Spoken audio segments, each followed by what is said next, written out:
Now, before COVID, he was a very regular preacher. He used to bless Iskcon Brampton regularly. But I think after COVID, everybody's schedule got a little disturbed. And but we are today very fortunate that he's among with us. He is disciple of His Holiness Mahavishnu Goswami Maharaj. He was introduced to Krishna consciousness in 1983 in Singapore, and to Srila Prabhupada's Srimad Bhahavatam, and has been studying and speaking on Srimad Bhahavatam for so many years. He is a zonal supervisor for preaching and devotional activities in Singapore, and is a global GBC and General Legal Counsel for Iskcon worldwide. Prabhuji by profession is a lawyer, but his love for Srimad Bhagavatam is unmatched. And today you will come to know. He gives wonderful class, and we are so fortunate that he is among with us. So big round of applause to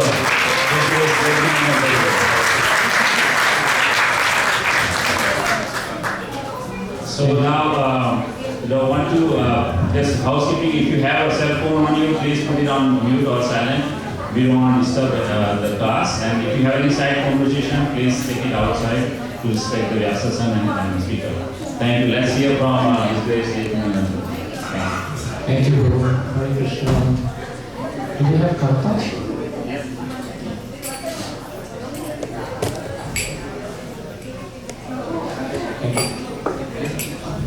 Jaya Radha Madhava Kunja Bihari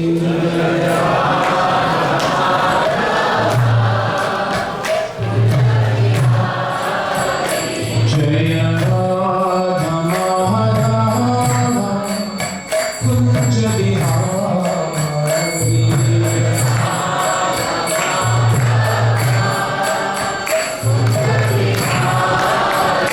Jaya Gopi Jana Vallabha Jaya Girivaradhari Jaya Girivaradhari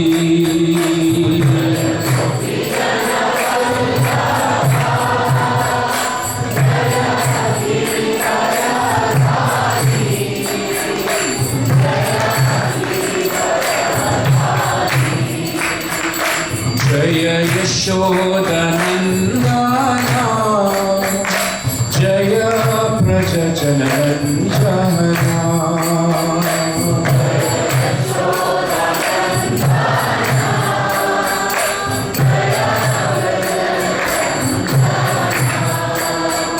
Jaya Yamuna Tira Vanachari Jaya Kunja Bihari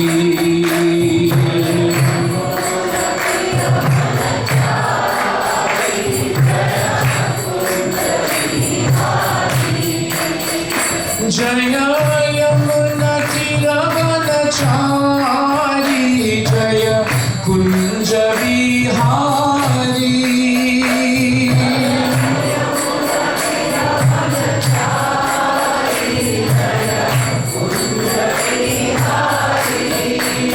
Jaya Yamuna Tira Vanachari Jaya Kunja Bihari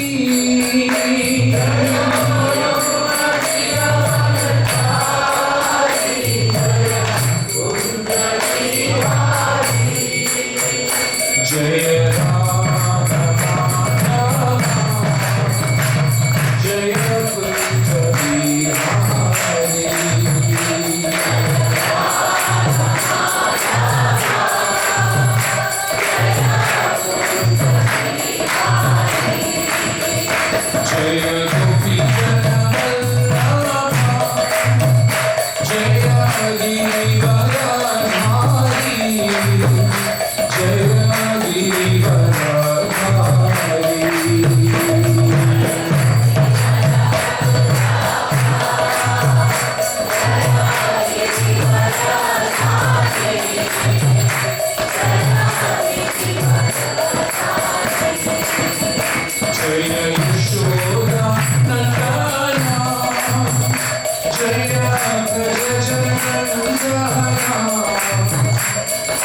जय श्री श्री राधा माधव की, जय श्री कृष्ण बलराम जी की, जय श्री प्रभुपाद की, जय श्री गुरुदेव की, अनंत कोटि वैष्णववृंद की, जय गौर प्रेमानंद। ओम नमो भगवते वासुदेवाय।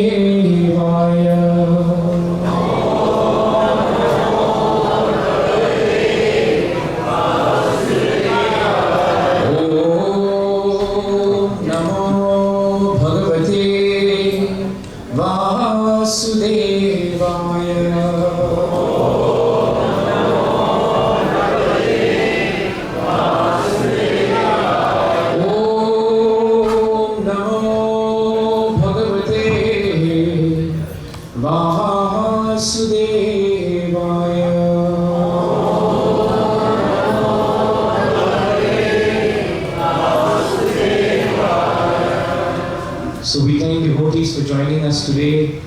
It's such a beautiful hall that you have, and so wonderful deities and Murti of Srila Prabhupada. For all of us who are coming for these programs, we actually consider very fortunate because we have the ability and the opportunity to understand the true value of human life. There's a very nice shloka in Srimad Bhahavatam. I think it is from 3rd canto, 25th chapter, and the text is 33, 325, 33. So I'm just going to chant it, and perhaps you can just repeat it with me. It's actually the shortest, and it is the shortest shloka in Srimad Bhahavatam, because it doesn't have the usual 4 lines, it has just 2 lines. But it is very powerful, and it tells us the power of devotional service. Jarayati ashuya kosham nigirmam anano yatha. That's it, that's the shloka. It's very short. Let's do it again. Jarayati ashuya kosham nigirmam anano yatha. Jarayati ashuya kosham nigirmam anano yatha. The translation is very nice from Srila Prabhupada. Srila Prabhupada, Bhaktivedanta purports and translation ki. Please repeat the translation. Bhakti, devotional service, dissolves the subtle body of the living entity without separate effort. Just as fire in the stomach digests all that we eat. Let's repeat that. Bhakti, devotional service, dissolves the subtle body of the living entity without separate effort.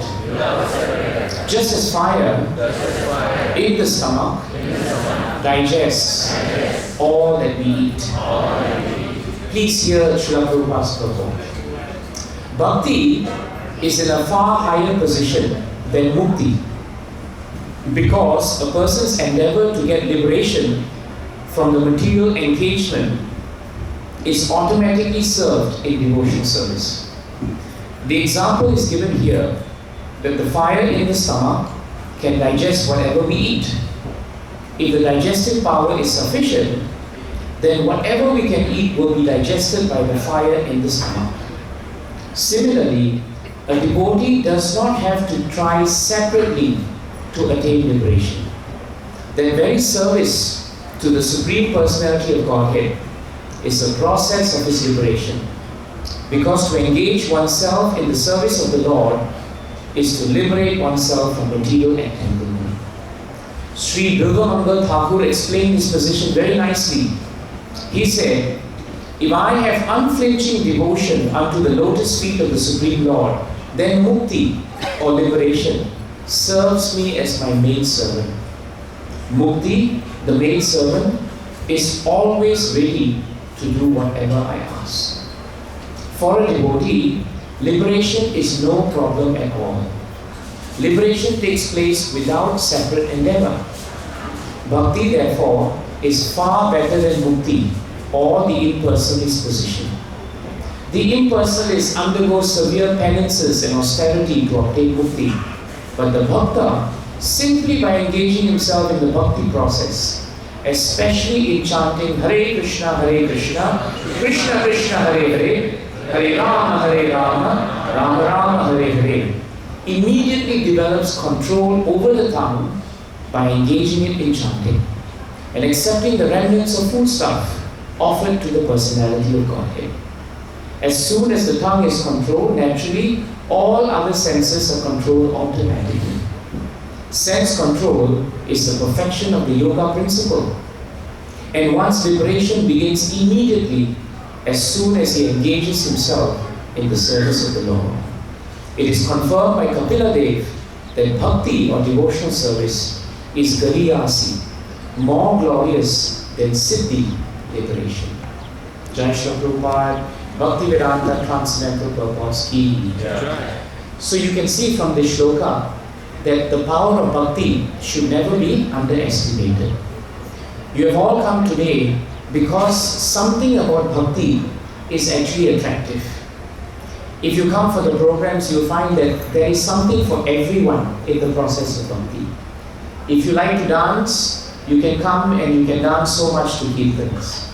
If you like music, then there's so many different ways to chant Krishna's names in so many different tunes. If you like prasadam, which happens to most of us, then this is the best place to be, isn't it? I don't know how it is here, but in Singapore, we get a spike in the attendance just a few minutes before prasadam is served. I'm not sure how it is here, but over there it's a very, very consistent trend. And very often, people feel, well, we don't have to come for anything else, but at least there's prasadam. If you like deities, then deities are available here. If you like to do any service as a form of reaching out to mankind, Iskcon has so much to offer. So if you look at it that way, in so many ways, there is so much that devotional service can do for us. And that is why the power of devotional service cannot be underestimated. But Bhagavatam goes further. Bhagavatam tells us that not only does devotional service give you a chance to serve Krishna, but when you exercise and perform devotional service, it has the capacity to change our behavior. That is very important. Over here in this particular purport, Prabhupada says that is why devotees are not interested in mukti, liberation.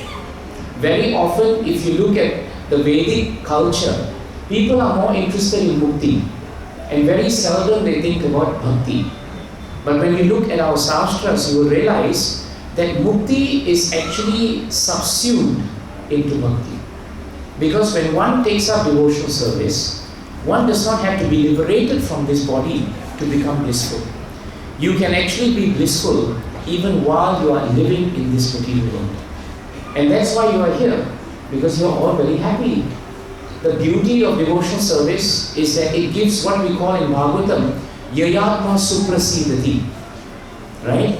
So if you do Savai Pumsam Paro Dharmo, Yathor Bhakti Adok Saje, Ahaituki Aprati Hata, Yayatma Suprasidati. So in the first canto, second chapter of Srimad Bhagavatam, I think it's the 6th or 7th verse, very nicely Shukadeva Goswami outlines this very important point. That actually our goal of life is to render devotional service to Krishna. When we render devotional service to Krishna, it must be done without material motive. That is very important. The moment there is material motive in our hearts, then the bhakti is there, but it is mixed. Just like you mix something, it's not pure. So bhakti is there, but it is mixed then. So when we come to the programs like this, we should not take the fact that we are just coming for granted. Deeper than that is the question that we should ask ourselves, why am I coming for the programs? Am I coming here because I want something material from Krishna? Or am I coming here because I really want to serve Krishna and the devotees? The moment you want to serve Krishna and the devotees, then bhakti becomes ahaituki, without motive. Then you will be able to perform that bhakti apratihata, without interruption. No matter how many challenges come into your life, Krishna will always provide opportunities for you to perform devotion service. He will. He always will. But if you come with a motive, Krishna will satisfy that motive, but He may not give you bhakti. So you may get everything except bhakti. This is very important. I was in Toronto temple in the morning, and I was telling the devotees there the same thing I'm going to tell you. In Singapore, we had a boy, he was in his 20s, and suddenly he started coming very regularly for the programs. So out of curiosity, I asked him, and I said, Prabhu, why are you coming? What's inspiring you to come so often? And he said, actually, I'm coming here to find a good girl to get married to. And so I asked him, really? He said, yeah. He said, Prabhu, this is the best place to find the girls. Because they are all decent, that's why they are here. You don't get married to a girl from a pub, isn't it? You get married to a girl who's coming to a temple. I thought, all right. Then at the same time, right, there was a girl who was coming for the program, and she was new. And she told my wife that I'm praying to Krishna for a good husband in this congregation. And somehow by Krishna's arrangement, they met. And after they met, after a few months, they got married. And after getting married, we never saw them again. We never saw them again. And this is very instructive to us. Krishna gave them exactly what they wanted. You want to get a boy, you'll find a boy. You want to get a girl, you'll find a girl. Right? If you come here for name and fame, you'll get name and fame. If you want to come for anything else, you will get it. But the most precious thing that you can get, which is bhakti, that He will not give easily. Because bhakti has a way of changing our lives. And it is very precious to Krishna. Very precious to Krishna. So there is one episode in Srimad Bhahavatam. We'll just take maybe 15-20 minutes. It's a beautiful episode in Bhahavatam. It is in the 6th canto. And it concerns, right, the pastime of Diti and Indra. And when you read that pastime, you realize this verse, 325-33, explains that pastime perfectly. And in that wonderful episode in Srimad Bhahavatam, we will learn the practical application of how bhakti can actually change us. Even if you don't want to be changed, bhakti is so powerful that it can change you. That is the beauty of Krishna. You must understand that Krishna is transcendental autocrat. He's a transcendental autocrat. You may come for something, but if He decides He wants to mold you into something else, then He will do it. And you and I know that you have no say. Because He is transcendently aristocratic and He is autocratic. Because He is the origin of all things, material and spiritual. So in Bhagavatam it is stated that Diti is the mother of the Asuras. Right? Aditi, her sister, was the mother of the Devatas. So all her sons were basically Asuras. Imagine you have a whole gang of sons and they're all Asuras. It takes a lot out of a mother. This is Mother's Day, by the way. So, it's Diti. So Diti had so many Asura children. But she was very upset because two of her stellar children, who were really in the high league of Asuras, and that's Hiranyakashipu and Hiranyaksha. They are considered to be the original terrorists of the material universe, right? If you read Bhagavatam, Prabhupada says, long before the other terrorists came, they are nothing compared to these two. Hiranyakashipu and Hiranyaksha, they were very powerful. But you know from Bhagavatam in the 3rd canto, that the Lord had come in the form of Lord Varaha and he had defeated Hiranyaksha. And after Hiranyaksha was defeated, Hiranyakashipu became very, very upset. Now, before that happened, Diti was very upset because Hiranyaksha had been killed. And she blamed actually Indra. She blamed Indra for that. She also blamed Indra for Hiranyakashipu's death. Because even though Vishnu was actually the reason why both were killed, Diti felt that Vishnu was supporting Indra. And so she thought that Indra is the source of all my problems. So she was thinking that I must somehow or another find a way to give birth to a child, and that child should become the enemy of Indra and kill him. Now Diti's husband was a very powerful Prajapati, and his name was Kashyap. And being Prajapati, he was naturally a devotee of the Lord. But he was also very sorry for Diti's state, because two of her great sons had been killed. So what Diti started to do was that she started pleasing her husband, and she would serve him very, very well. In Bhagavatam it is stated that when a lady serves her husband very well, the husband becomes so pleased and he is prepared to do anything for the wife. In fact, a woman's weapon in Srimad Bhagavatam is the weapon of service. And it is stated that the devotee's weapon with the Lord is actually the weapon of service. When a devotee performs service very nicely, the Lord becomes subservient to the devotee. That is the greatness of actually service. So Diti started serving Kashyap very nicely. But Kashyap didn't realize why suddenly she's serving me so nicely. And he became very happy. And after a few days, Kashyap, being very happy, turned to Diti and said, "My dear wife, you have served me so well, and you have been such a good wife to me. Tell me whatever you want, and I will give it to you." This is exactly what Diti wanted, right? So Diti said, "My dear husband, you are very powerful, and I know you can give me that which is natural for you to give me. You are Prajapati, so give me a child. My only request is that the child be an enemy of Indra, and that the child will defeat and kill Indra." Kashyap thought, what have I done? You know, here I was thinking that my wife will ask me for something very noble, and she has now asked me for a child who will be the slayer of Indra.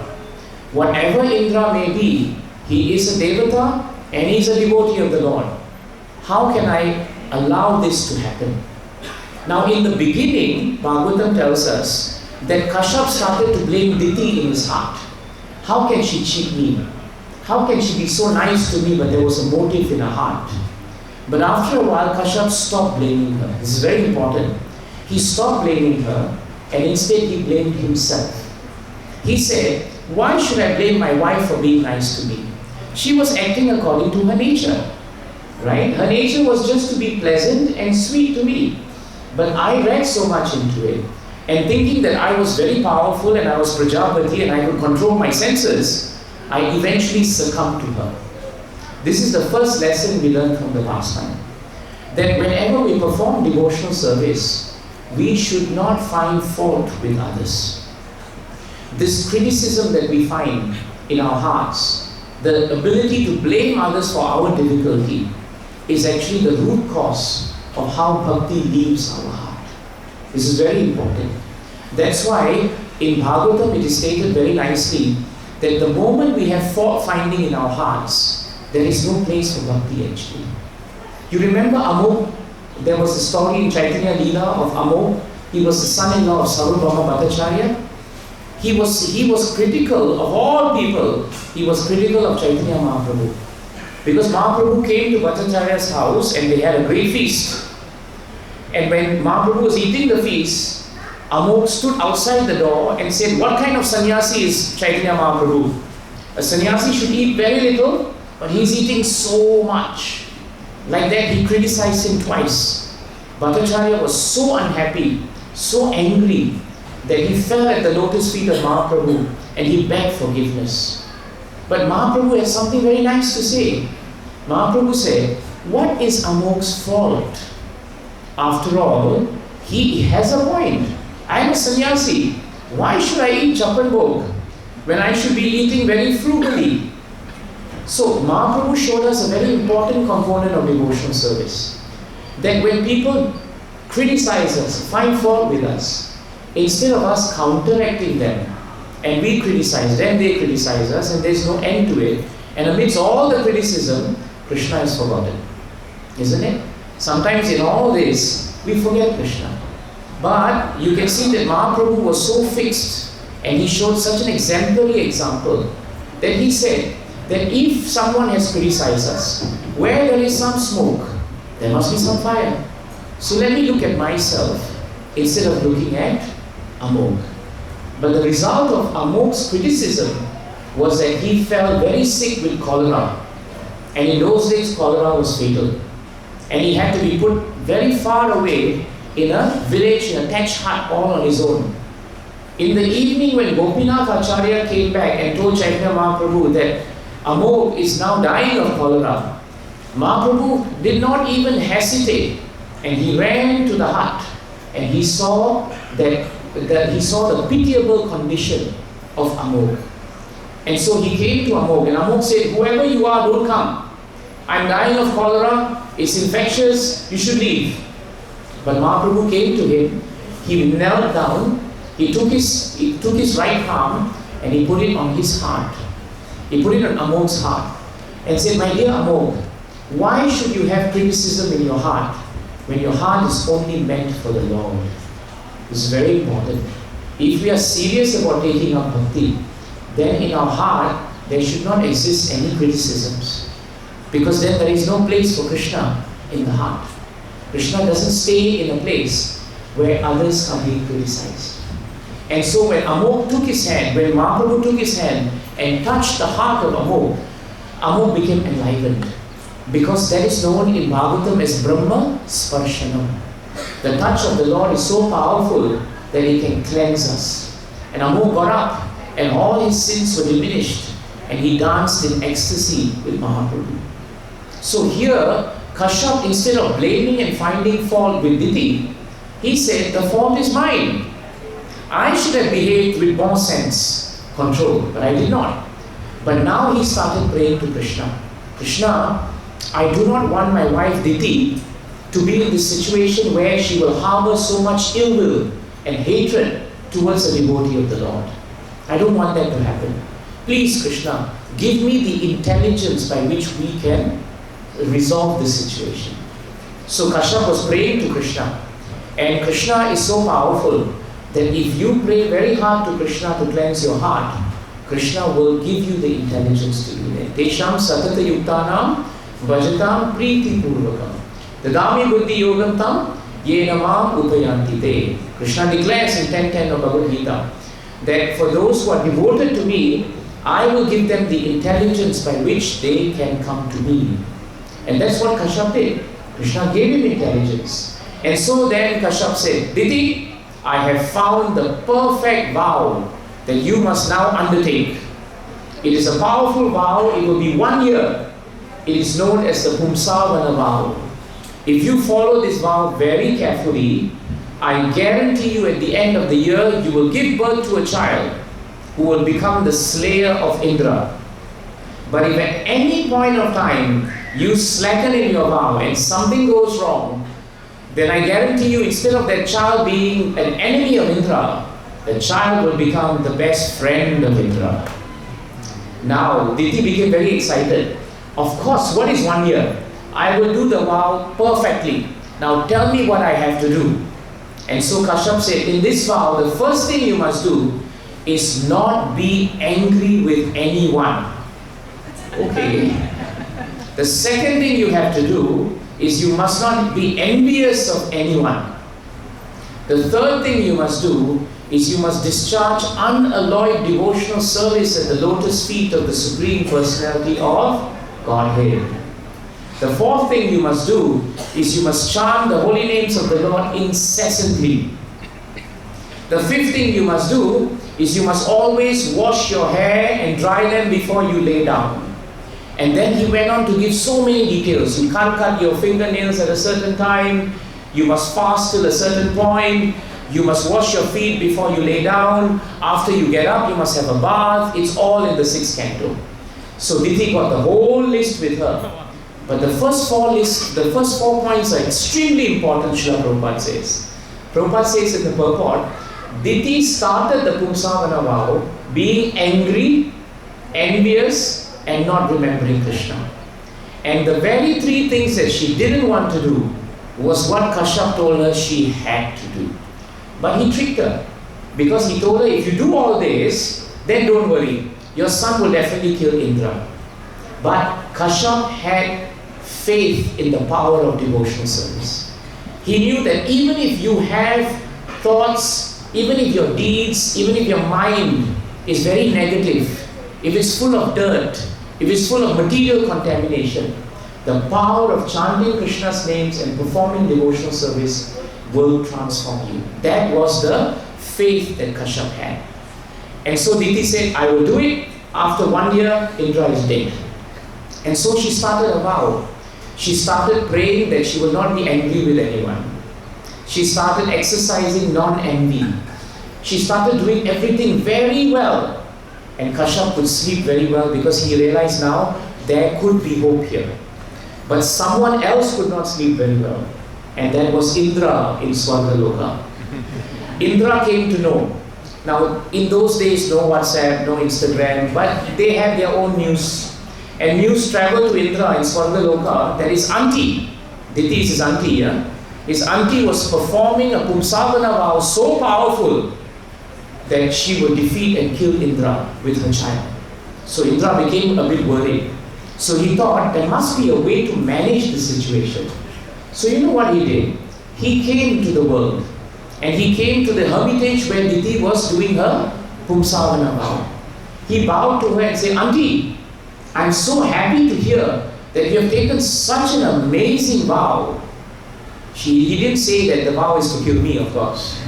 But he said, I've heard that you have taken a vow. And I've also heard that this vow is very difficult. So I have come here to offer my services to you. After all, I'm your dearest nephew. And I propose that I will be here to serve you, to ensure that you finish your vow in a very nice way. Now, Indra in his heart was thinking something, but in his speech he was saying something else. In the speech he was saying, I'm here to help you. But in the heart, Bhagavatam says, Indra was saying, and I will wait, auntie, because the moment I find you slip anywhere, that will be the chance for me to enter your womb and kill the child. That was what Indra was thinking of. He's a devotee, yeah? So this is the real challenge that devotees sometimes face. We look at each other and say, Hare Krishna Prabhu, very nice to see you. But inside, I have to see you Prabhu, I have to tolerate you, I can't take it. Sometimes we do that. Sometimes say, Prabhu, it was an excellent class, but in the heart it was useless. But what to do? I have to say, it was very good. Sometimes we say one thing, but we do another. And this has been shown years ago in Bhagavatam. So nothing in Bhagavatam is not useful, is not useless. Everything in Bhagavatam is relevant even today. Even today it is relevant. So now Diti heard Indra saying that, and she said, my dear nephew, I am so happy to see you. In her heart she was thinking and feeling, very good you have come, because your time is limited now. I will finish my vow, and then I will make sure that you are finished. But she said, my dear nephew, I'm very touched that you have come. Please serve me. I'm so happy that you have come to help me actually. And so began the uneasy relationship of Indra serving Diti. Two people who were bent on destroying each other or avoiding each other. And they came together. Doesn't it happen to us sometimes? The person you don't want to work with, you have to end up working with. The person you want to work with, you cannot work with. This is life. And so the days passed by. And Indra realized Diti is really paka. She's really expert. And she's determined. And Diti would be smiling, thinking, you think you will catch me? But you cannot catch me. But outwardly they were so loving as nephew and auntie. But one night, one evening, Diti made a mistake. Of course, Indra had the checklist always ready. He was just checking. But that evening he thought, aha, my time has come. Diti forgot to wash her feet. She was very tired, emaciated, she was fasting, and she went to lie down and her hair was still wet. And therefore, technically speaking, she had broken the vow. Indra then assumed a very small form because he has so much yogic power, and he entered the womb of Diti. Now when he entered the womb of Diti, to his amazement, Indra saw that the womb of Diti was golden in color. Now generally speaking, when we were all in the wombs of our mothers, there was no electricity, there was no warm lighting, nothing. It was very dark. If you read the 3rd canto, 31st chapter, the prayers of the living entity, the unborn child, you'll realize that the unborn child is in a very difficult state of affairs in the womb. Right? It is bent like an arrow, like a bow about to be shooting. It is bent for 9 months that way. If the mother doesn't watch her food intake, then whatever that she eats, the child has to eat. The nutrients of the mother goes to the child. If the mother loves chili, the child can't take chili. What to do? The child has to take chili. There's no choice. If the mother's consciousness is not good, the child is disturbed. So it is very difficult. But Indra was surprised. How is it that Diti, whose motive is to kill me, can have a golden womb, and the womb is shining with effulgence? That is when Indra began to realize that the power of Diti's devotional service was actually transforming her, even unknown to her herself. She did not realize that her entire body and disposition was changing. So when he looked at the golden womb, he saw that the embryo of the child was also golden. And so he took his powerful thunderbolt weapon, Vajra, and he threw it at the womb, the embryo. He thought that would kill the child. But instead, it divided the embryo into 7 portions. And 7 little children, little boys, they all came forth in the womb. Now Indra panicked. What is this? I'm supposed to be killing them. They are multiplying. So he shot again at the embryo. And 7 times 7. There were 49 little boys in the embryo in the womb of Diti. And they all started crying together. Now when one child cries, you already suffer.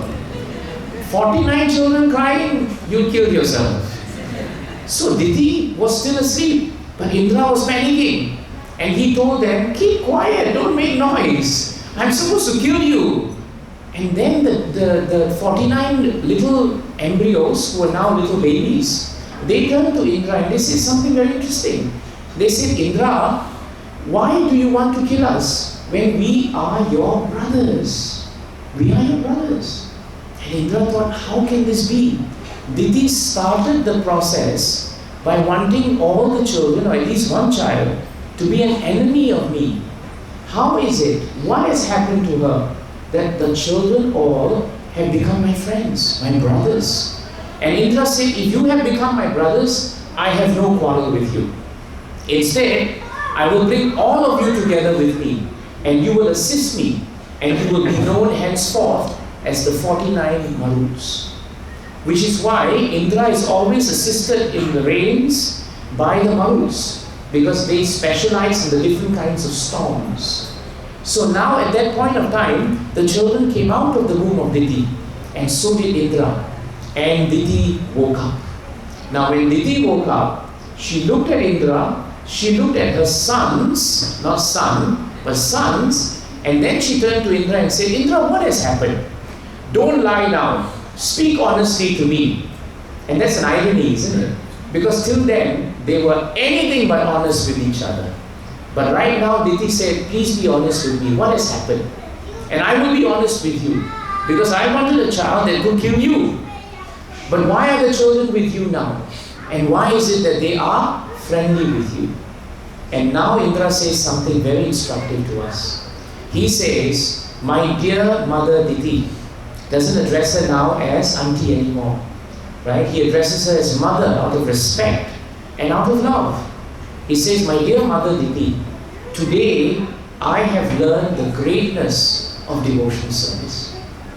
I have learned that even when we come to devotional service with all kinds of different ideas and motives and moods and even objectives, the power of bhakti is so strong. Jarayati ashu kosham. It has the great power to dissolve all impurities in our hearts. That is the greatness of devotional service.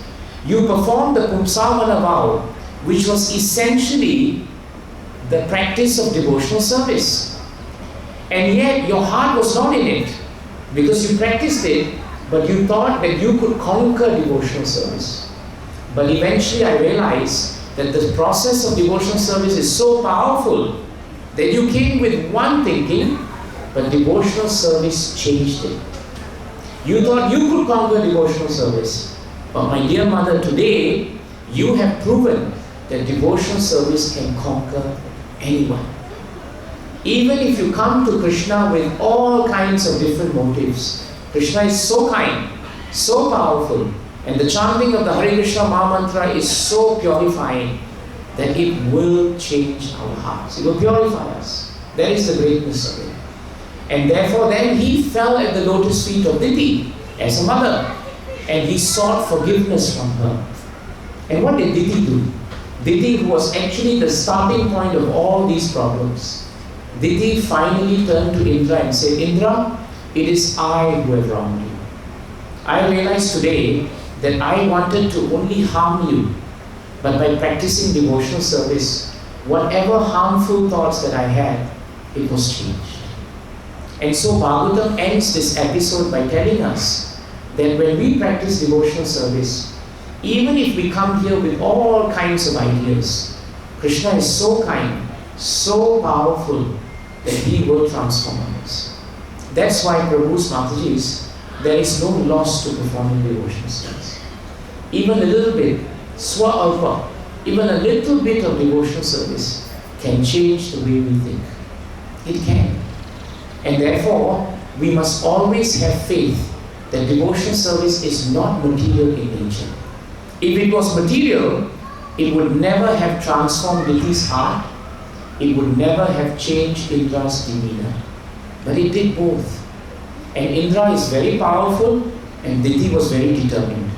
But in the face of devotional service conquers everything. Everything. That's why Krishna is very careful to give devotional service. Now we understand how precious devotional service is. On one level, it is freely available to all. But those who know the value of it, they will dive deeper and they will advance further. It's like you go to a goldsmith shop and someone gives you diamond. If you understood the value of diamond, then its value enhances your appreciation of it, isn't it? And vice versa. But if you had no value, didn't understand diamond and gave it to a child, the child will play with it like a plaything. If you gave the diamond to, for example, to a Dobi wala who doesn't know what diamond is, he'll put it there and probably knock the clothes on it. Because he'll think that's what it is for. But those who understand the value of diamond, they will understand how precious it is. You are all at the junction of your life where by all these wonderful devotees who have managed to run these programs, you have an opportunity to understand the greatness and value of devotional service. Please don't take it for granted. It is very rare. It is very hard to get, even though it is freely available. That's the beauty of devotional service. It is out there. It's available to everyone. But those who understand its nature, those who understand it is non-different from Krishna, they will become very, very peaceful, very happy in their devotional service. And so Diti stopped all her material ambitions of envy, criticism, and anger. And that is the great specialty of devotional service. When we begin chanting Hare Krishna, Krishna Krishna, Hare Hare, Hare Rama, Rama Rama, Hare Hare. Whatever pride that we have in our hearts, whatever envy that we have in our hearts, whatever anger that we have in our hearts, devotional service naturally will push it away. It will. Jai Grantaraj Srimad Bhahavatam ki, Srila Prabhupada ki, Srila Gurudev ki, Jai Gaura Premanande. Thank you very much. Big round of applause. So, Prabhu, can we take one or two questions? Oh, sure. Yeah. Anybody has a question? Did I take too much time? No? Is the time okay? It was okay. Yeah. We want that we can expand the time. Yes. Anybody has a question? So we can answer one or two questions. Okay, if you don't have a question, then Prabhu will ask you a question. Yes, ma'am. Yes. Thank you, Prabhuji, for this nice discourse. When we look at Indra's pastimes in Bhagavatam, he always commits mistakes. But still, Lord Krishna is merciful that he's always like protecting him, Sadhu, Varahade, even when we see the pastime where Indra killed his own guru. So they also arrangement was made that he would survive this situation. So for me, how would I take that, and like what can I learn from that, and how can I Very nice question. You know, in Srimad Bhagavatam, you find that Indra tends to very often either challenge the authority of Krishna or do something which gets him into trouble. Right? This is one good episode. The other one in Krishna Leela, if you remember, which one was it? Yes, Govardhan Leela. Yes, Govardhan Leela. And there you find that Indra was really humbled by Krishna in Govardhan Leela. The question sometimes is asked, why is it that Indra repeatedly does this? Right? And hasn't he learned his lesson? And then of course, what can we learn from this? Right? The first thing we should understand is, the Devatas, Srila Prabhupada said, they sometimes have the tendency to be independent of Krishna. In the 6th canto, 9th chapter, I think it's the 25th shloka, Ya eka isho nijamaya yajana sasarjayena anusjama vishwam. In that shloka, the Devatas are praying to Krishna. But they say something very nice here. They say, Krishna, Ya eka isho nijamaya yanaha. You are actually the only Supreme Personality of Godhead. But by your mercy, right, you have made us little rulers of the universe, Vishwam. We are rulers of this universe. Unfortunately, we sometimes think, out of your causeless mercy, that we are independent of you. So the Devatas pray collectively, Mataji, to say that Krishna, even though you're so kind to us, sometimes we are overtaken by our need for power and our greed for independence. So even the Devatas have that challenge, Mataji, in this material world. That's the first thing we have to understand. And Prabhupada says, if the Devatas are challenged in their dependence on Krishna, what more the living entities?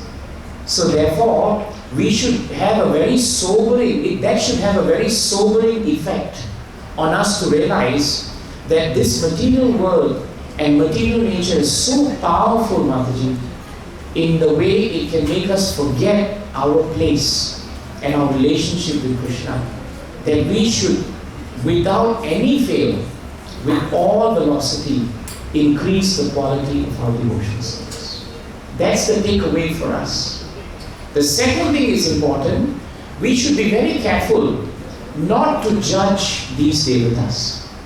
Brahma stealing the calves, Indra, trying to disrupt the residents of Govardhan and Vrindavan, because ultimately they are there to also teach us these lessons.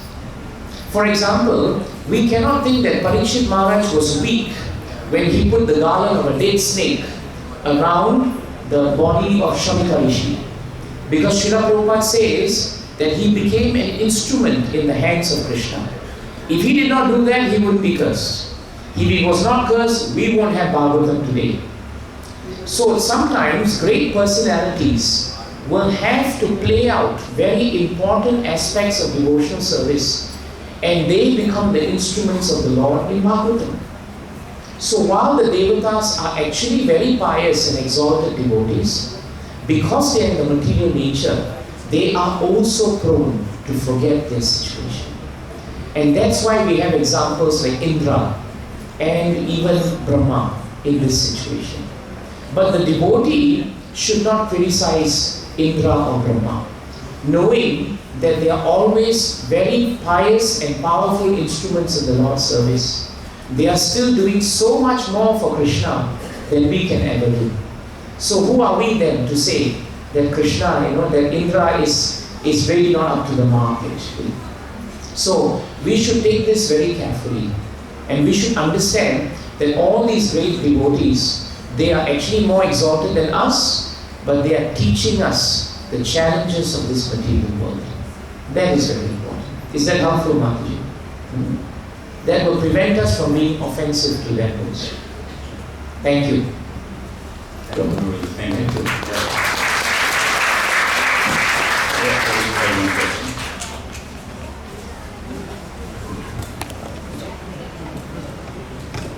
Hare Krishna. Hare Krishna.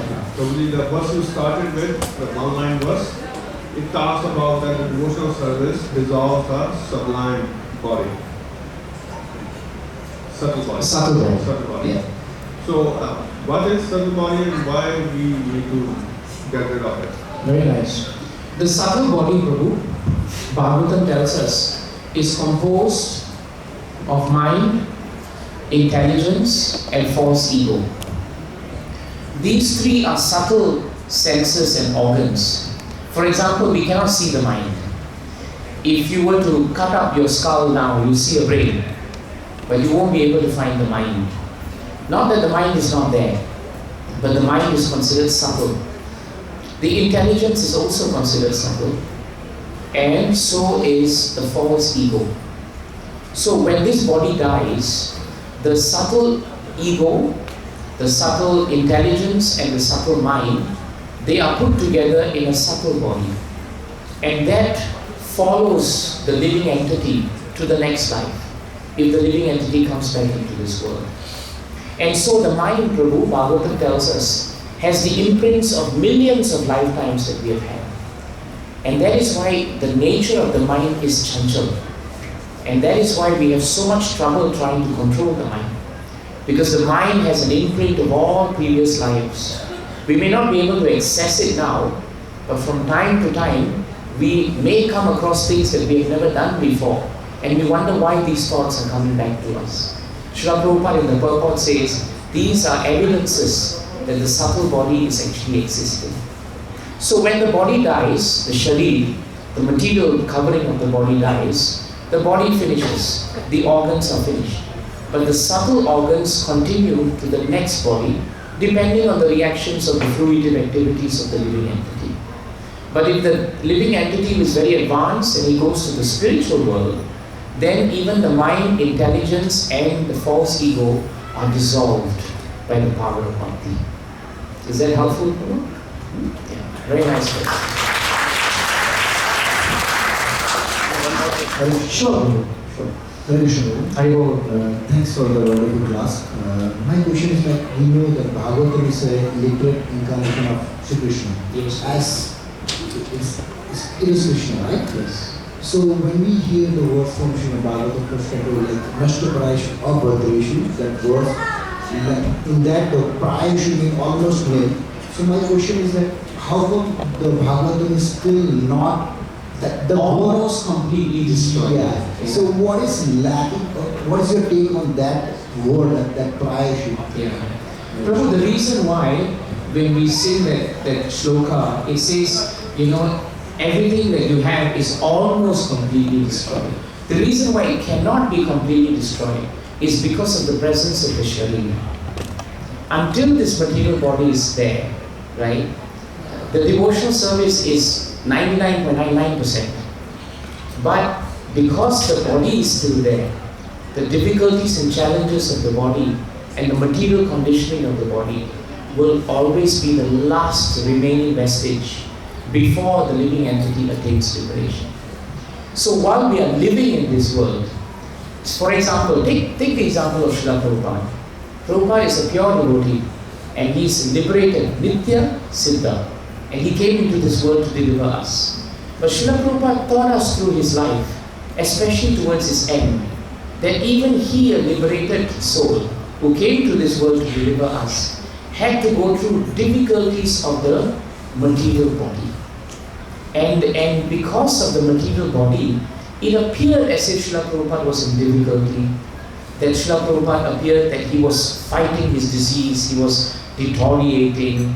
That is the almost completely destroyed.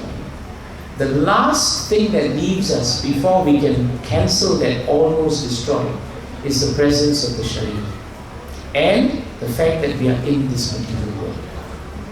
That's why I think that makes sense like that answer, because if you completely destroy that person, he has to die immediately. Exactly. And it won't happen until the time is ready. Yeah. Right? Yeah. Thank you very much. That's the beauty of death, isn't it? That it is not a moment too soon and not a moment too late. When we are supposed to die is exactly when we are supposed to die. Some people say someone died very early. Some people say someone died too late. There are some people who say, oh my God, he died too late, should have died early. But whether he died late or he died early, the fact is, from a Bhagavatam perspective, he died exactly when he was supposed to die. That's it. That is the Bhagavatam perspective. So thank you for that. Very nice. Very good. Thank you very much. A big applause to Devaki.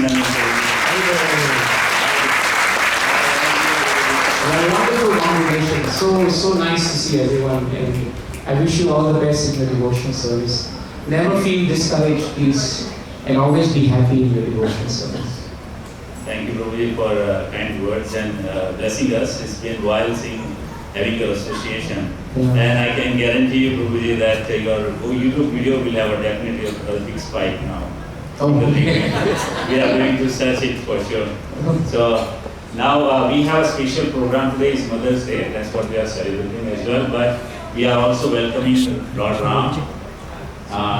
They are in the different place right now, running a little bit late. So please forgive us because today's program is going to be a little bit longer because we are waiting for Lord Ram to arrive.